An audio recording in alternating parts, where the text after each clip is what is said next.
Recently, I was talking with a few close friends on our Discord server about the worst reviewer on this website. No, not the nostalgia critic, but the mysterious Mr. Enter, and it was a pretty normal conversation, aside from the occasional cursed image. Honestly, nothing to write home about. It was fun.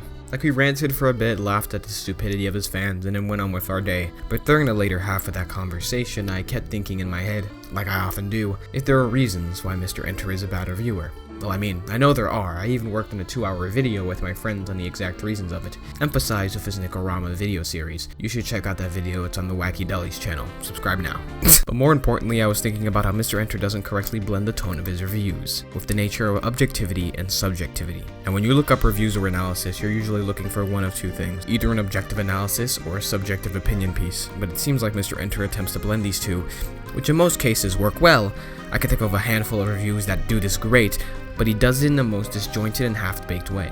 And it seems like only me and a few friends noticed or at least mentioned it on an almost weekly basis. And I believe this comes from the general stigma that comes with claiming objectivity in entertainment reviews. Every YouTube commenter has the same overused argument when they don't agree on something. Well, it's just your opinion. And while that does work in some cases, even if it is annoying, there are a lot of moments when that doesn't work at all. For example, if a movie has a low quality camera, then yes, that's a fact that it's low quality. But claiming that makes the film bad or low effort is not up to the reviewer. Neither is saying that it makes the film better. These are all opinions, not objective facts. And I believe this stems from the difference between artist and audience. Let me explain in simple terms as to not make this video a 30-minute rant. As a consensus audience, we all have expectations of the art we consume, but it's almost impossible that it's gonna be what the artist intended. How we take the results of getting our expectations twisted or not is up to us, with it mostly being seen as a positive. You can have a film that's nothing like you thought and still like it, while on the opposite spectrum, you can also hate it.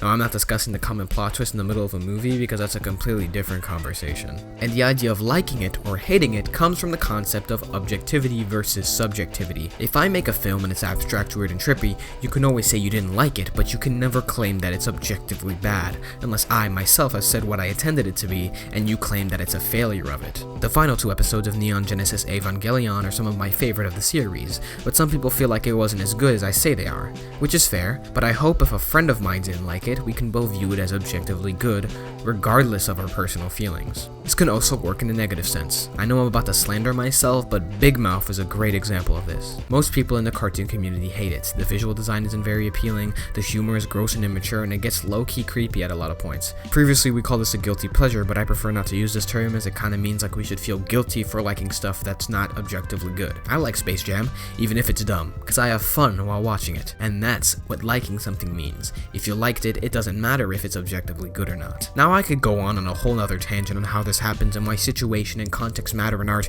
but I'd rather save that for another video. Let's go back to the Enter point I made at the beginning. Enter attempts to be both objective and subjective without trying to blend the two. He'll make an objective statement and to say something like, "It looks like it was made in Flash," and give no further elaboration. Not to act angry, but that's an opinion that newcomers need to know the meaning of, because not everyone knows that Enter thinks that looking like Flash animation equals bad, even if it isn't. Now, of course, there is a way to blend the two, and the way is giving elaboration.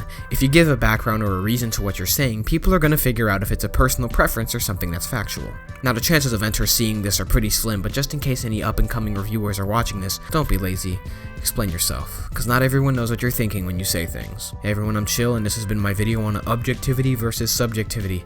If you like this video, there's a like button right there and a subscribe button down below. It helps a lot and lets me know if this video was good or not. Oh, comment down extra thoughts on the video or topic as well. Hey, I'm here to make an unscripted extra point. After I finished editing the video, I just wanted to point something out that yes, objectively good does exist, but it is very rare and very hard to do in a review, and you should never rely on just objectivity. If I say I'm going to try straight line, and boom, I draw a straight line, that is an objectively good straight line, whether you like it or not.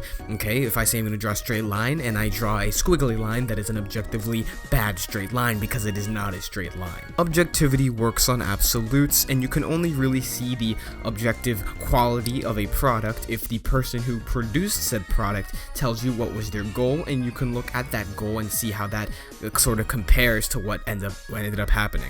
So no, I'm not excusing reviewers who say blank is objectively bad just because they don't like it and say, well, they tried to do this and they did this. Unless you have evidence that they tried to do that, no matter what you say or what is implied in the show, you can't prove it. And yeah, sometimes that sucks and it kinda sounds a little stupid, but that's just how art works. Anyway, I had fun recording this, so I hope all of you have a damn good one.